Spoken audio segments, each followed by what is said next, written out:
Bom, dando continuidade no tema de hoje, que é a bibliologia, nós vamos falar sobre a necessidade do estudo das Escrituras. A necessidade do estudo das Escrituras. Deve estar na página 8 de vocês aí.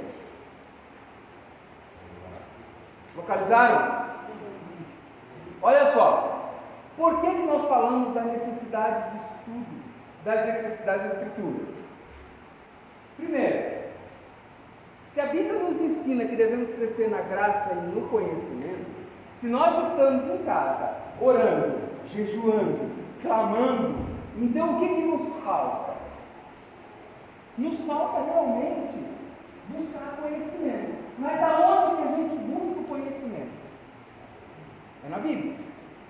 Só que às vezes a gente se perde um pouco na Bíblia. E aí a gente precisa direcionar esse estudo. Direcionar para que possamos desenvolver esse conhecimento. Então, o estudo da Bíblia, ele é essencial para que a gente consiga caminhar e crescer espiritualmente. Pensa comigo um pouco. Como que eu vou crescer espiritualmente se eu não conheço o meu Deus? Certamente, antes da nossa conversão, todos nós já tínhamos conhecimento de Deus, mas não tínhamos intimidade. Alguns até talvez nem acreditassem na existência dele. Quem dirá intimidade? E intimidade a gente adquire clamando, orando, jejuando, buscando. Só que tipo de intimidade que nós podemos ter com o nosso Deus se nós não conhecermos Ele e os preceitos dele? Pensa comigo, nós estávamos antes no pecado e caminhávamos no pecado. Por que caminhávamos no pecado? Porque talvez não soubéssemos que aquilo era tão sério perante os olhos de Deus. Alguns bebiam, outros fumavam, outros faziam outras coisas. Então essa é uma das importâncias de buscarmos a palavra de Deus. E vamos falar como a gente faz isso. Às vezes, nós buscamos a palavra de Deus de uma forma assim, ó. Eu vou lá e eu pego um versículo porque faz parte do meu devocional diário. E tá bom. Eu vou lá e me ajoelho um pouquinho e faço uma pequena oração quando eu acordo. Ou oro quando eu estou indo para o meu trabalho. Nada disso é sem valor. Tudo tem valor. Mas a palavra de Deus, ela é mais do que um simples livro. Quando lemos a palavra de Deus, crendo que ela é a palavra de Deus, é Deus ali conosco, falando conosco. E nós vamos ver mais adiante que nós precisamos deixar o nosso coração disposto a ouvir o que Ele tem para nos dizer. Quantas vezes nós lemos um versículo da Bíblia e não entendemos nada, e reiniciamos o versículo, a leitura? Quantas vezes a gente faz isso? Por que a gente faz isso? Porque às vezes a gente está lendo aqui, ó, e está pensando na dívida. Está lendo aqui e está pensando no filho. Será que ele está na rua? Será que ele está bem? Está brincando? E aí a gente não entende aquilo porque nós não estamos com aquele momento dedicado verdadeiramente à palavra de Deus. Pensa comigo. Ler a Bíblia é sentar diante do Pai para ouvir o que Ele tem para nos dizer. E a gente precisa começar a praticar isso. E a intenção do estudo em bibliologia é essa. E em teologia é estudo de Deus. Não dá para a gente falar em teologia sem falar em Deus. Não tem como, gente. Não tem como a gente querer falar de Deus se a gente não ouvir a voz dele, que está aqui. Como que eu vou ouvir a voz de Deus se eu não usar a Bíblia? E aí eu te pergunto agora, quanto você tem falado com Deus? E agora vem uma pergunta difícil. Quanto Deus tem falado com você? Porque se Ele fala com você através das Escrituras, da palavra viva, se eu não leio, eu não ouço. Quer dizer, então eu só ouço a voz de Deus através do pregador na quinta, do pregador no domingo e todos os outros dias. A Bíblia, ela vai nos ajudar. Se a gente conseguir desenvolver o hábito de buscar a palavra de Deus, de estar lendo a palavra de Deus, nós vamos ser fortalecidos em fé. Por quê? Porque a palavra de Deus é alimento espiritual, é como aquele pãozinho que a gente come todos os dias. Deixa eu te fazer uma pergunta. Se você pegar um pão, agora, colocar ele na boca, mastigar e cuspir ele fora, o que acontece? Esse alimento, esse pão que você mastigou e cuspiu fora, ele vai te fornecer nutriente? Você vai continuar com fome? Porque ele não é absorvido, não é digerido, então ele não é absorvido pelo seu organismo. Assim é a palavra de Deus. Se a gente pegar simplesmente a palavra de Deus e ler ela como se fosse um livro de história, ler ela como se fosse uma literatura qualquer, nós não vamos nos nutrir da palavra de Deus. E aí nós não vamos desenvolver interesse pela palavra de Deus. É por isso que muitas vezes nós caminhamos, não, esse ano eu vou ler a Bíblia. Não adianta você ler a Bíblia se você não tiver na sua cabeça que esse alimento, ele tem que ser absorvido pelo seu coração. Esse é o primeiro ponto. Quer ler a Bíblia? Quer completar sua leitura? Quer se animar para ler? Quer que ela não se torne uma coisa fixa e maçante na sua vida? Abra o seu coração para ler cada versículo com amor, ouvindo a voz de Deus. Vocês vão ver que eu estou seguindo a apostila, mas como é uma aula e não é uma ministração, eu vou fazer ela a partir dos slides que eu criei. Então assim, eu vou seguindo a sequência. Então nós estamos na primeira folha ali, ainda estamos nela, tá? Então a gente precisa entender isso, que ela vai fortalecer a minha fé, a leitura bíblica, esse hábito. Mas eu tenho que estar engolindo esse pão. Não adianta eu cuspir esse pão, porque se eu cuspir o pão, ele não me alimenta, ele não é absorvido. Se eu pegar a palavra de Deus e eu ler desatento, sem prestar atenção no que o Pai tem falado comigo, eu não absorvo nada do que Ele tem para mim. E se eu não absorvo nada dele, eu não fortaleço a minha fé. E se eu não fortaleço a minha fé, eu começo a desanimar na leitura, eu começo a desanimar na presença, eu começo a achar que o culto está chato, eu começo a achar que o pastor fez errado, eu começo a olhar para as coisas dentro da igreja, sem prestar atenção que tudo que nos envolve, espiritualmente, está relacionado a Deus. Então você quer ler a Bíblia? Sempre diariamente. Não pegue ela ao acaso com 5 minutos. Sente para fazer isso. Nós vamos ver ali, como devemos estudar a Bíblia, que é o próximo tópico na mesma folha. E aí nós vamos ver ali como devemos estudar a Bíblia. Primeiro, ela vai estar, os trechos que eu vou falar, eles vão estar nesse texto aí. Busque conhecer o amor.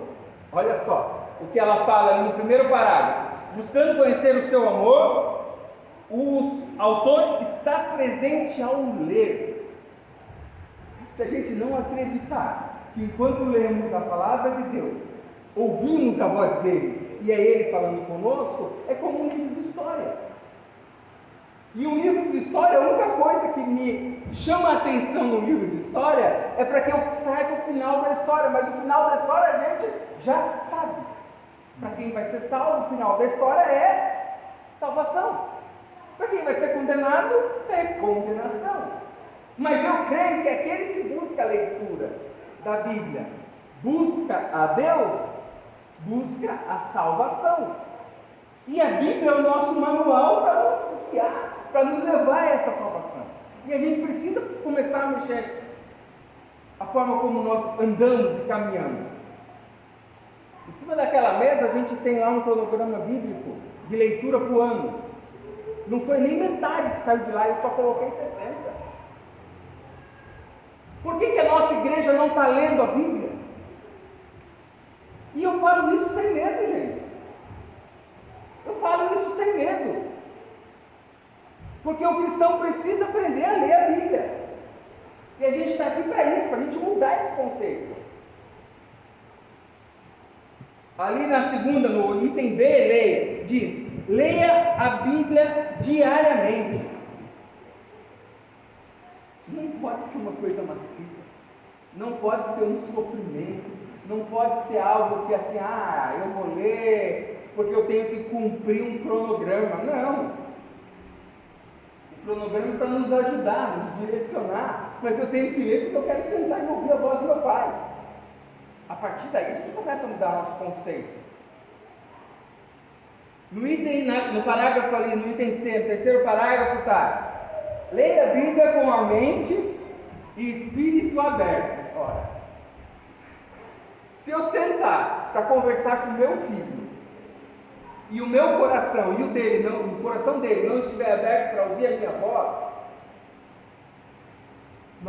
eu não vou conseguir passar para ele o que eu quero.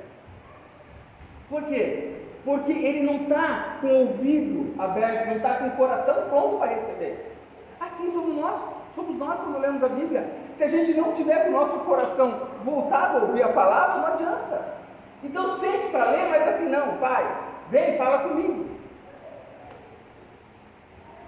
Ela precisa ser considerada a palavra de Deus, diz no item D. Quem sabe muito de Bíblia aqui? Não responda. Quem sabe muito de Bíblia aqui? Esse é o primeiro erro. É o primeiro erro de quem vai ler a Bíblia. Se acha que aquele trecho ele já sabe. Porque a gente precisa sentar para ler a Bíblia com humildade. Pronto a abrir o coração. Pronto a ouvir o que Deus tem que falar com a gente. Sabe quando você vai falar com alguém e a pessoa fala: eu já sei. Não, eu sei, isso aí eu sei. Isso somos nós lendo a Bíblia quando fala: não, esse trecho da Bíblia que eu já conheço. Porque se a palavra se renova a cada dia, então quando eu faço isso, é como se eu estivesse falando para Deus: não, Deus está falando, porque essa é a palavra dele. Ele está falando, eu falo: não, isso aqui eu já sei. Qual o próximo assunto? Olha como é pesado, forte isso, gente.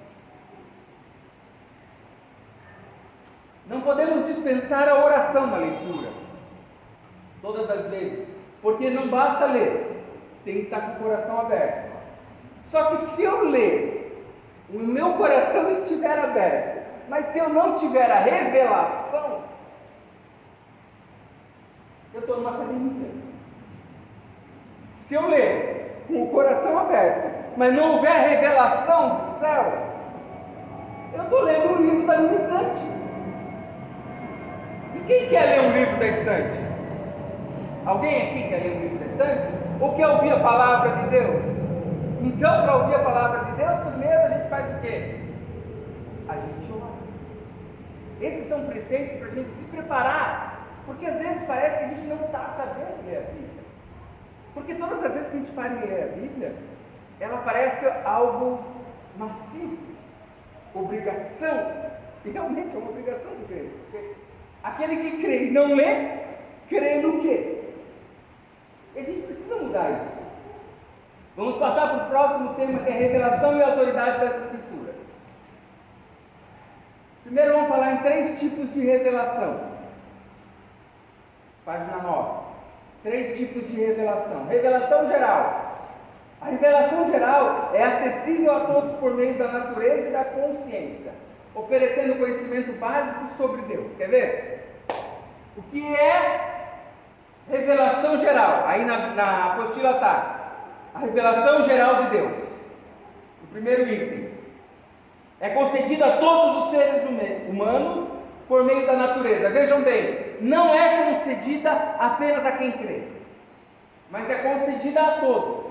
Então, a revelação geral ela é para todo mundo. Todo mundo recebe isso na natureza quando cremos que o mundo foi criado por Ele, por exemplo. Quando cremos que a vida foi criada por Ele. Revelação geral, todo mundo crê. A menos aquele que não crê em Deus. Revelação particular é o próximo item. A revelação particular ocorre pela comunicação de Deus através dos profetas, Cristo e da Bíblia, acessível a corações dedicados. Olha só. Revelação particular. A revelação particular é exatamente nós aqui, ó. Revelação particular. Olha só. Comunicação de Deus através dos profetas, Cristo e Bíblia. Quer dizer, ela já não é no geralzão. Você já aqui, na revelação particular, você já tem que acreditar em Deus. Aí a gente começa a ouvir a voz dele. Aí a gente começa a ouvir. Então a gente começa a ouvir uma palavra do pastor Jornei ministrando. E a gente vai pegando pontos disso. Olha o Espírito Santo falando. A gente vai ouvindo as profecias trazidas pelo pastor Jurandir. Opa, essa daqui, caramba, isso é para mim. Revelação particular. E o que é a revelação particular? É para aquele que crê. Só que ele é feito numa assembleia. Ela é particular, mas ela é feita numa assembleia, para todos que creem. Então, ela é feita assim. Vamos agora. Revelação particular. Ela é para você. Mas também é para você, para você, para você, para você. E o que é a revelação especial? Essa é diferente. A revelação especial é quando você tem aquela visão, por exemplo. Ela vai destinada, ela tem endereço certo. Por exemplo, Rafa, você vai ser abençoado essa semana. Revelação especial. Cris, se prepara, porque está vindo algo grande para a sua vida. Vocês veem que eu não estou falando com a Lívia que está do lado dele, eu estou falando com ele. Então isso é revelação especial. Ela vem com o destino certo. Às vezes, obrigado.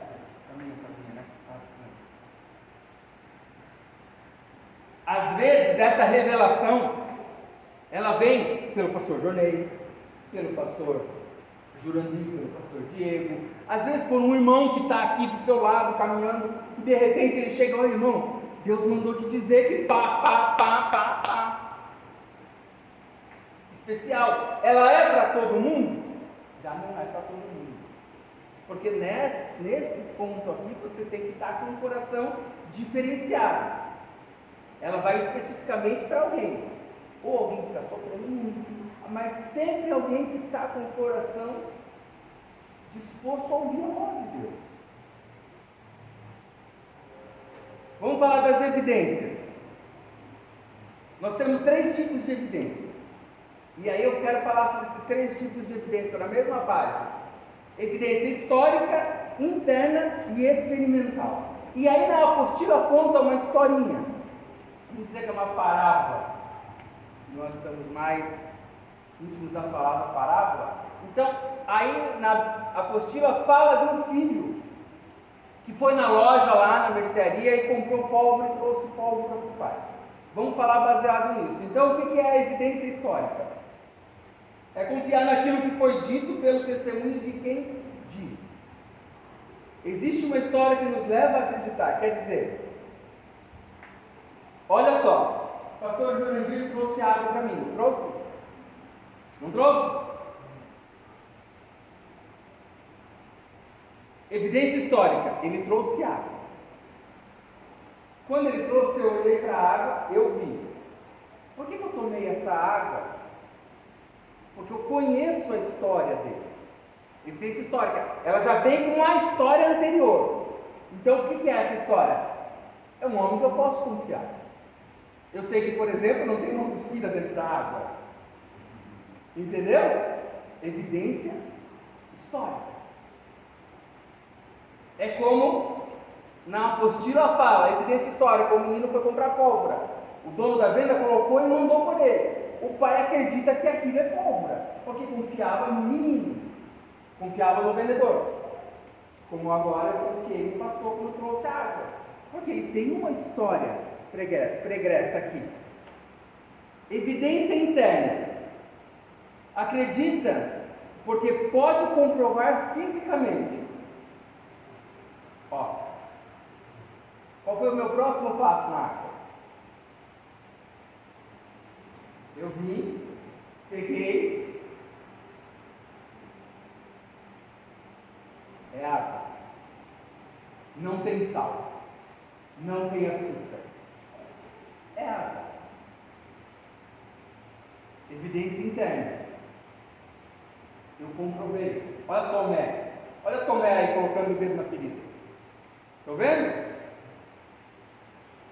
Na apostila fala, com referência ao pai pegando a pólvora entre os dedos, para testar, para ver se era mesmo. Só que imagina, essa pólvora poderia ter só cor de pólvora. Então nós vamos para a evidência experimental, quando eu experimento para ver se aquilo ali é verdade mesmo, se era pólvora mesmo. E aí, na apostila, bota fogo para comprovar, ela explode a pólvora, experiência. Aqui, ela mata a minha sede. Opa! Onde que isso aí entra? Os tipos de evidência. Onde que isso aí entra na palavra de Deus? A Bíblia me conta a história. A evidência interna acredita que pode comprovar fisicamente.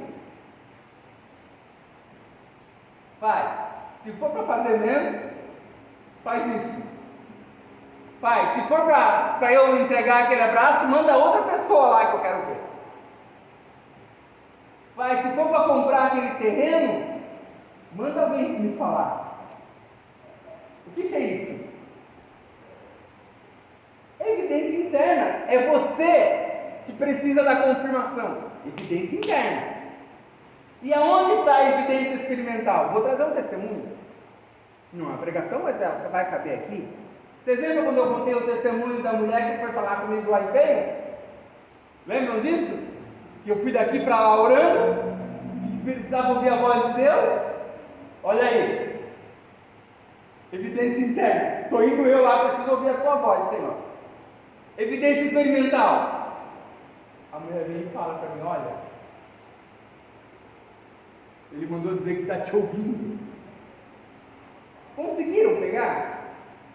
Evidência interna, evidência experimental, evidência histórica. Evidência histórica conta com um histórico, eu já conheço porque eu confio em Cristo. Evidência interna é aquilo que eu faço para comprovar. E a evidência experimental, então eu vou testar para ver se é verdade mesmo. Eu vou testar para ver se esse Deus realmente salva. É sobre isso. Vamos adiante. A palavra se renova. Eita glória!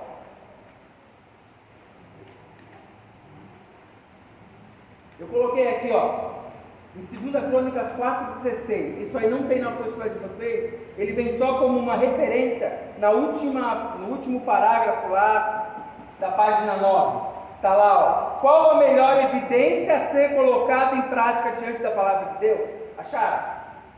Acharam? Qual a melhor evidência a ser colocada em prática diante da palavra de Deus?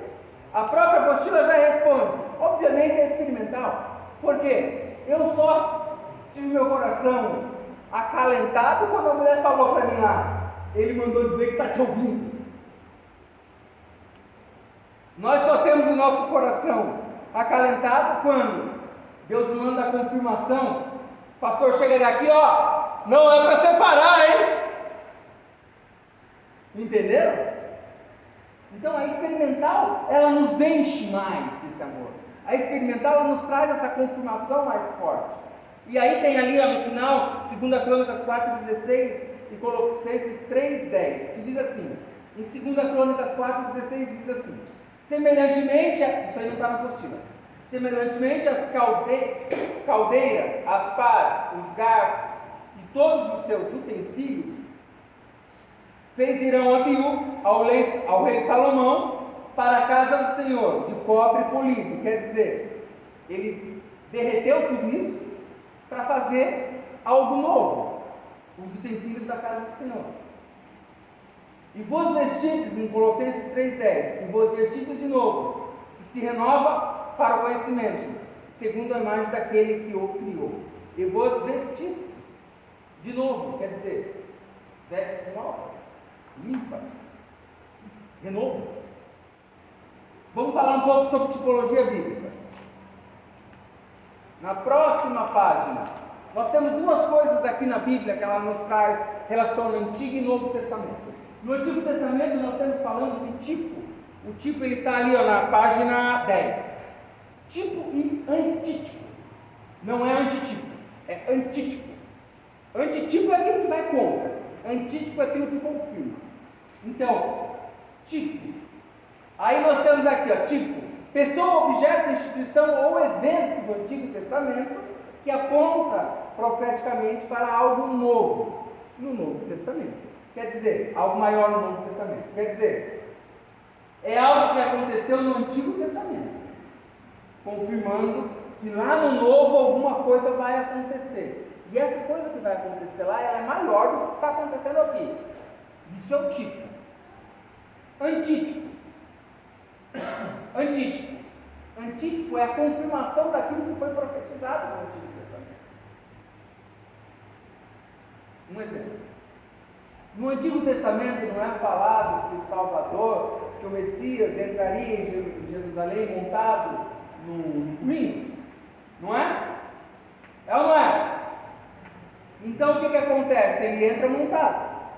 O que acontece então nesse ponto? Tipo, o Messias virá montado no vinho.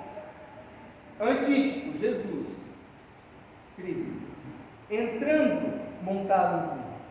É a confirmação. Todo tipo precisa do antítipo. Todo tipo precisa do antítipo, porque o tipo está falando assim: você vai ganhar um carro novo, entendeu? O antítipo o que é? Opa, ganhei um carro novo. Só que isso para trazer mais para cá, porque o tipo aqui bíblico ele fala do Antigo Testamento confirmado, profetizado para o Novo Testamento. Então, no Antigo Testamento, Jesus virá. No Novo Testamento, Jesus vem.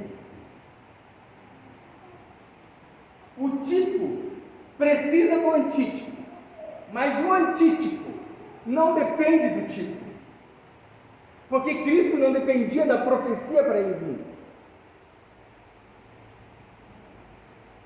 Mas o tipo precisa que o antítipo venha para que a profecia se confirme.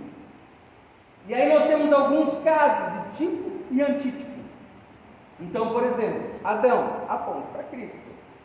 Melquisedeque aponta para Cristo. Vocês vão ver um quadrinho aí que tem várias situações. Enoque aponta para a igreja. Vocês estão vendo que nem sempre é Cristo? Na maioria das vezes sim, mas nem sempre é Cristo. E por que Enoque, não o livro, perdão, por que Enoque aponta para Enoque como tipo, aponta para o antítipo, que é a igreja? Porque Enoque, crente fiel, viveu pela fé, venceu a morte, porque queira ou não, foi arrebatado, e trazia esperança para uma nova vida, tipo e antítipo. E a gente precisa começar a praticar isso mais constantemente. Entender que as coisas que estão acontecendo, por que estão acontecendo. Vamos falar sobre estrutura bíblica. Outro dia um irmão falou para mim assim: Luiz, pastor, porque tem gente que não sabe quantos capítulos tem, quantos livros tem uma Bíblia. E é verdade. E é verdade, não sabe. Tem muita gente que não sabe mesmo. Então vamos falar uma coisa aqui para deixar claro. Bom se você tivesse uma caneta para anotar, mas assim, No Antigo Testamento nós temos 39 livros. No Novo são 27. Total de 66 livros. Na Bíblia protestante, que é a nossa Bíblia, a evangélica, ela tem 66 livros inspirados pelo Espírito Santo de Deus. Nas outras Bíblias, que não são protestantes, nós encontraremos 73 livros. Por que tem 7 livros a mais? Porque existe um negócio chamado cânon. Cânon são as regras que regem a Bíblia. E essas regras, feitas lá pelo ano de 400, mais ou menos, depois de Cristo, elas dizem o seguinte: que um ponto não pode contradizer o outro na Bíblia. É um dos primeiros cânones. O outro cânon, todos eles têm que trazer inspiração divina. Então não pode trazer uma opinião própria, senão aquela inspirada por Deus. Mas existem 7 livros que não estão na nossa Bíblia, que são os livros chamados de apócrifos, não inspirados. Esses livros não teriam sido inspirados por Deus. Então, às vezes, vocês vão encontrar algum livro, alguma Bíblia, que está lá, que tem livros a mais, um desses 7 livros. Se vocês verem isso, vocês já sabem que não se trata de uma Bíblia protestante ou evangélica. Ela contém livros não inspirados. E por que é importante para nós os livros inspirados? Porque vocês lembram que eu falei que a Bíblia é a palavra de Deus, e quando nós lemos a Bíblia, nós sentamos diante dele para falar com ele, para ouvir a voz dele? Como que eu vou sentar diante de Deus para ouvir a voz dele, se o livro não é inspirado por ele? Então a gente precisa tomar cuidado. A gente precisa tomar cuidado com a fonte que nós estamos buscando. Porque muitas vezes a fonte que nós estamos buscando, ela não é uma fonte bíblica, realmente inspirada. Então precisamos tomar cuidado. Pastor, eu não posso ler? Eu, pessoalmente, como teólogo, eu leio esses outros livros quando eu preciso, assim como livros de outras religiões, quando eu preciso pesquisar, porque isso, porque aquilo, porque fez isso, porque fez aquilo. É um objeto de estudo. Mas para a minha fé, eu preciso entender que quando eu sento diante para fazer uma leitura de uma Bíblia, de um livro apócrifo, um livro não inspirado por Deus, eu não estou na presença dele. Vocês compreendem isso? A seriedade disso? Porque às vezes alguém pode falar para vocês: mas a sua Bíblia não é completa, porque faltam 7 livros. E aí? Como que você, como cristão, vai se defender? A sua fé está em jogo.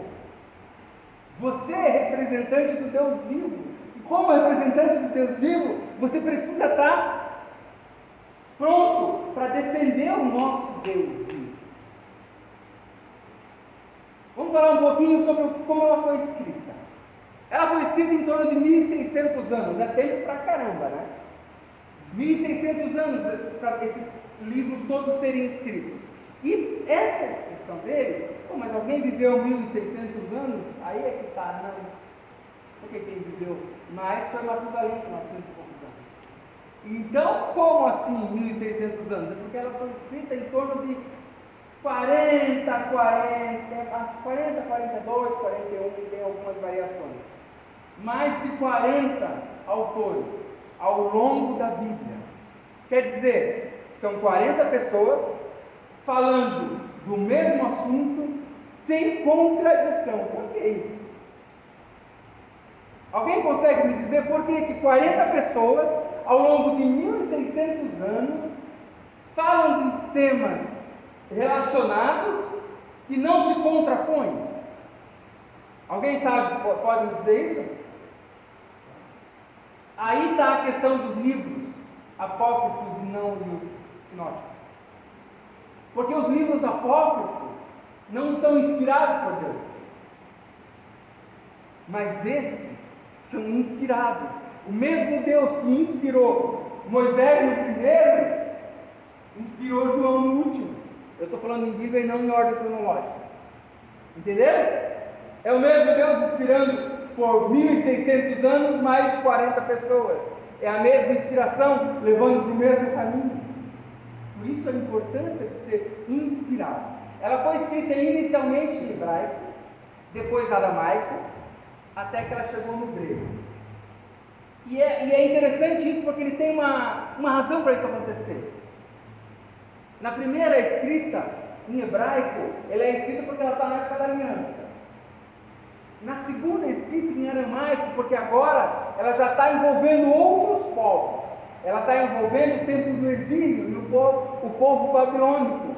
E na terceira escrita ela vem em grego, por quê? Porque agora em grego ela já tem uma função missionária. Ela precisa alcançar todo mundo. E agora não é mais só o povo judaico, mas é todo o povo. Ó você. Olha a gente aqui. Porque a função, quando ela vem na terceira fase da escritura, em grego, ela vem com a função missionária, de espalhar o evangelho. E aí, pela graça de Deus, estamos todos aqui hoje. Desafios à autoridade. Desafios à autoridade da Bíblia. Eita! Negação da existência de Deus. A minha ministração amanhã vai ser a seguinte, estava falando para a gente. Deus existe? Deus existe? E aí? É fácil para você falar que Deus existe? Vamos falar sobre isso. Formas de negação de Deus. Existem, várias posturas que negam a Deus. E eu não vou detalhar uma por uma aqui, mas depois vocês podem ler.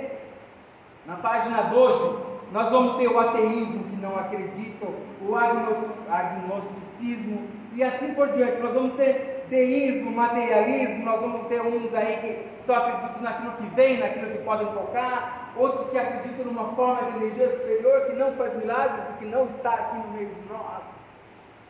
Então tem várias formas de ateísmo que não acreditam num Deus vivo, onipresente, onipotente, que opera no meio de nós. Então, essas são as várias formas de negação, tem várias situações aí descritas, seria bom que vocês lessem depois. A revelação bíblica de Deus, na página 13, na página 13, depois do panteísmo. A revelação bíblica de Deus. A Bíblia apresenta Deus como um ser supremo, pessoal, vivo e ativo, oferecendo provas por meio da revelação e experiência espiritual. Olha só. Leia ali provas bíblicas da existência de Deus. Acharam aí? Acharam? Provas bíblicas da existência de Deus.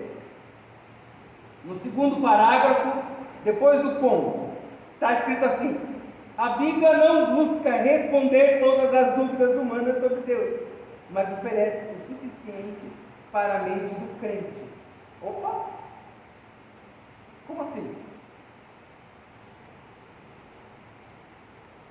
Como que eu vou pregar uma pessoa que não acredita em Deus? Eu devo fazer isso? Devo. Mas ele é ateu? Devo. Eu preciso fazer isso. Só que ele terá facilidade de entender, porque ele não acredita em Deus.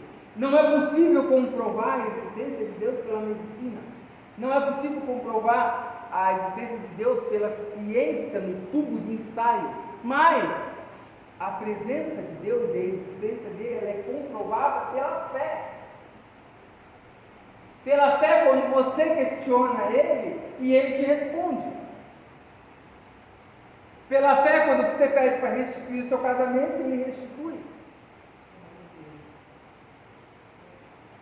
Acreditar em Deus precisa ter crença. Senão, você vai continuar caminhando no cego, como se fosse um cego no meio da escuridão, mais perdido do que isso. Porque se você não crê, você não abre o seu coração. Se você não abre o seu coração, não vem a revelação para você. E se a revelação não vier, como posso crer naquilo que não vejo?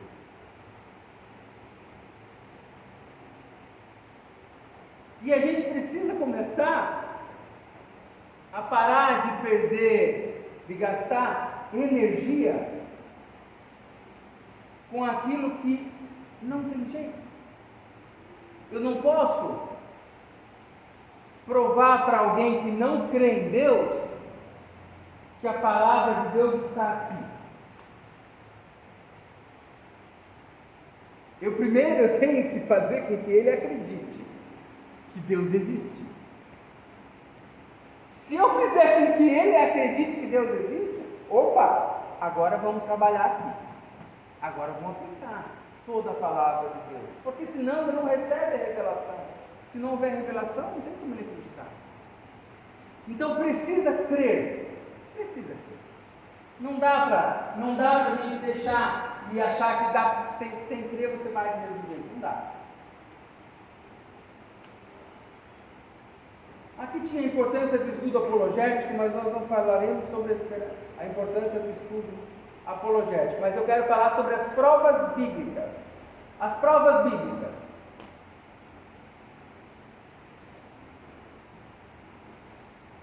Teologicamente, Deus existe por si só, sem necessidade da crença nele. Vocês entendem essa frase? Isso aí não está na apostila. Vocês entendem essa frase? Olha só. Teologicamente, Deus existe por si só, sem a necessidade da crença dele. Pastor, você se converteu, mas você nasceu no berço evangélico, né? Tá. Vamos pegar alguém que não veio do berço evangélico. Eu. Olha só, eu era do mundão. Eu acreditava em Deus.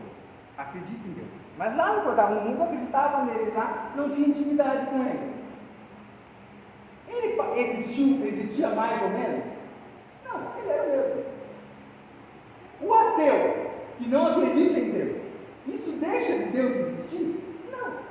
Deus continua existindo. Quer dizer, Deus não depende do ser humano para existir. Mas nós, aí vem a complicação. Porque nós dependemos de crer nele para poder entrar no reino. E isso é uma diferença importante para a gente, para quem crê. Provas bíblicas. Em Gênesis 1:1, no princípio, Deus.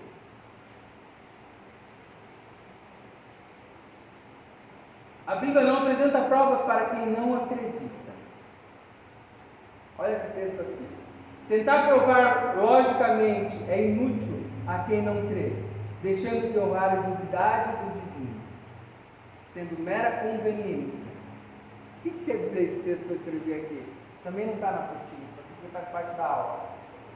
Tentar provar logicamente que Deus existe para quem não crê, eu estou perdendo tempo. Ele não crê, ele não vai acreditar nisso. Então, eu vou falar sobre Deus. Só que olha só, quando eu faço isso, eu deixo de ministrar, então eu ministro, mas eu vou perder 6, 8 meses, 1 ano, 12 anos, ministrando para a mesma pessoa. Se eu tiver a oportunidade, eu ministro, mas eu não posso deixar de vir ministrar para quem crê também, que precisa encontrar o caminho. Porque muitas vezes, essa pessoa vai dizer para você que acredita em Deus, só para você não encher mais o saco. Por conveniência, dizer para você que acredita em Deus, para que você faça o seu serviço mais em conta. Dizer para você que acredita em Deus, para que você dê uma oportunidade no trabalho. Vocês entendem que, olha só, então é conveniência. E até onde a gente vai permitir que Deus seja desonrado? Porque aquele que caminha, que diz que caminha com Cristo, mas não caminha com Ele, desonra o nome dele. Porque aquele que diz que caminha com Cristo e não caminha com Cristo, está dentro do boteco. Aquele que caminha com Cristo e não caminha com diz que caminha com Cristo, mas não caminha com Cristo, está batendo na mulher em casa, está traindo o marido na rua. Desonra quem? Com o seu testemunho, desonra o nome de Deus. E para terminar, a nossa conclusão. 10 minutos vai sobrar para a gente discutir o caso. Conclusão. A Bíblia é inspirada e autoritativa. Ela revela o plano de Deus sendo a base da fé e prática cristã. E aí eu quero... Por que a Bíblia é a base da fé? Porque vocês já pensaram se não existisse a Bíblia? O que nós aprenderíamos? Nós teríamos fé no que se não existisse a palavra de Deus escrita para nos levar adiante? Sabe aquela história do telefone sem fio? Você fala uma coisa aqui que chega lá do outro lado, uma outra totalmente diferente? É isso. Mas o registro escrito, a Bíblia, nos favorece nesse sentido, para que possamos praticar essa fé. Gente, reconhecer a Bíblia como inspirada, reconhecer a Bíblia como a palavra de Deus, não é algo que deve ser discutido entre cristãos. Por quê? Porque se eu não creio que a Bíblia é a palavra de Deus, então eu não creio no próprio Deus. Eu quero que alguém responda uma pergunta para mim. Pelos seus olhos carnais, quem está falando agora? Alguém responda. Quem está falando agora? Quem é que está falando? Fala para mim. Luiz Fabiano, não é? E vocês acreditam que sou eu que estou falando? Porque vocês estão vendo a voz sair da minha boca? A Bíblia não é diferente. É a boca de Deus diante de nós.